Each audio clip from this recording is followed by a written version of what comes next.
Welcome back to another episode of Wes Explains Best. We are doing a Khan Academy tutorial on completing the square. This is the intermediate version. So it asks us to rewrite the equation by completing the square. Well, let's first go over what completing the square is. Well, completing the square is when we have a trinomial where half the middle term, so that'd be 6 divided by 2, squared gives us our third term. Now, it's very important that this coefficient is 1 when we're completing the square. It'll make it a lot easier for us.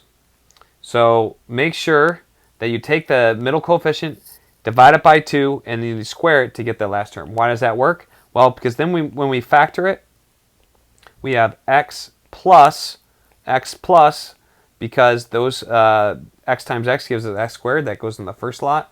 What goes into the second slot? The factors of 9. What are factors of 9 that add up to 6? Of course, it's 3 and 3. Well, we can write this as x plus 3 squared. That's why it's a perfect square trinomial. So we need to take half the middle coefficient, square it to get our last term. That's the trick here. Now you can see this is already in a completed square form. I don't like how it sets this up with the first problem. This is my grievance against Khan Academy. I guess it wants you to recognize a perfect square trinomial, but I'm going to show you this process. Your first step is to get the constant over to the other side. You just want, step 1, move it to the other side. I'll just show you in colors. So move, other side. Okay. Step 2. Oh, shoot, I should probably do step 1. So we have x squared plus 6x, I'm going to leave some space, equals 9. The reason why I left some space is because we are going to add something to both sides to complete the square. So this is when we complete square. Okay, so I complete the square. I'm going to add 9, as we talked about earlier, to both sides.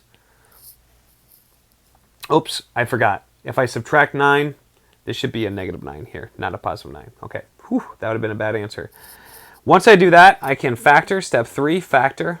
I should use a different color. Let me use purple. Step 3, factor. So then I have x plus 3. Now, how did I know to use plus 3? You either take half of 6. I guess that's the easiest thing to do is just take half of your middle coefficient, and that's what you're going to add inside the parentheses. So it's going to be x plus 3 squared. That's a way to recognize it. And then it's going to be equal to 0.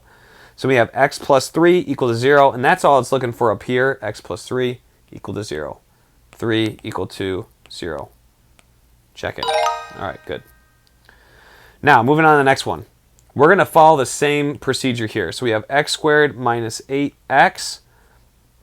I'm going to move this 2 over to the other side right now. So I move it, make it positive. I add 2. This is my step 1, 2. Now, I need to add something to both sides, plus, plus. I take half my middle term. So half of my middle term is negative 4, square it, and I get 16. So we get 18 equals, now how do I write it in parentheses? Well, I hope you guys remember that I take half my middle term. I just do my middle term divided by 2. It's going to be negative. So I do x minus 4. That's going to be my perfect square trinomial, and then I square it. I can check it if I wanted to by foiling it out. I'm going to get the same answer.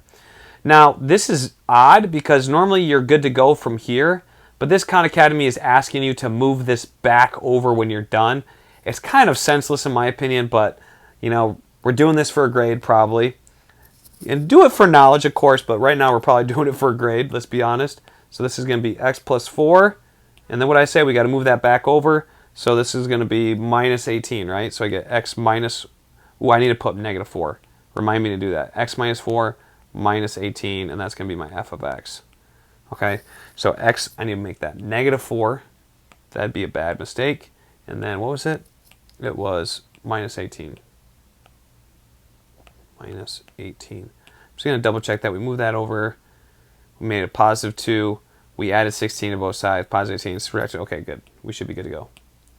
Check it.